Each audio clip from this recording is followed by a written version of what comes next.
با مقصد تطبیق پیام امسالهای پرزیدنت جمهوری تاجیکستان در سمت کارهای آبادانی با استقبال جشن 35 سالگی استقلالیت دولتی جمهوری تاجیکستان با پیشنهاد مقامات اجرایی حاکمیت دولتی ناحیه وسع در دوره نقشه چهارمین‌های جماعت دهات به نام میرزاعلی وایسف با دستگیری صاحبکاران محلی و ساکنان در دهه زرکاران دهات به نام میرزاعلی وایسف کارهای آبادانی محل ادامه دارند.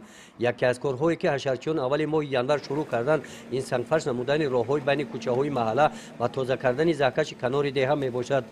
طبق اطلاع رئیس کمیته محله این زهکش آخر سالهای 50 عصر گذشته ساخته شده برای در سطح ضروری نگاه داشتن آبای زیرزمینی انشاءات مهم دانسته میشد. همین سالهای طولانی در دهه زرکاران همین کانال هایی که آبرو بودن طول 15-20 سال شد که آب زیرزمینی بسیار شد. برای اگراتکاری خواجگی دهقانی برای خواجگی های نمی دهه رسان شد. امروز صاحبکار مرادوف احمد همین کانال ها را طول 3 کیلومتر با چی تازه کرده شد که آب زیرزمینی در ما یاردم داد. پس شد.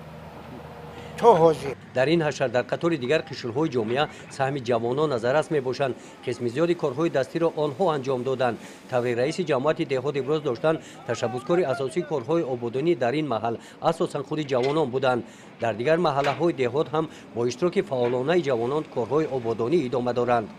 امروز اکثریت صاحبکاران سهم خشونت در آبادی جماعت گذاشته ایستادند و صاحبکاران تصمیم گرفتند که امروز کارخانه های صنعتی ساختن مکتب ها آب نوشاکی در جماعت با دستگیری صاحبکاران همین چیزها کمبودی ها برطرف کرده شود. ساکنان دهه با دستگیری همدیگر جوی زهبورهایی که هستند همه همینها را با دستگیری همدیگر برطرف کرده ایستادند با طریق حشر. در دوره کارهای آبادانی محل در دهه زرکاران پیش از تازه کردن زهکش‌ها با اقدام حشرچیان مسافت 3 کیلومتر راههای بین کوچه‌ها سنگفرش کرده شده برای منفرش کردن آماده کرده شدند. گزارش خواجه نظریف خدای نظر ظهوروف از ناحیه وسع برای برنامه اطلاعاتی نوید.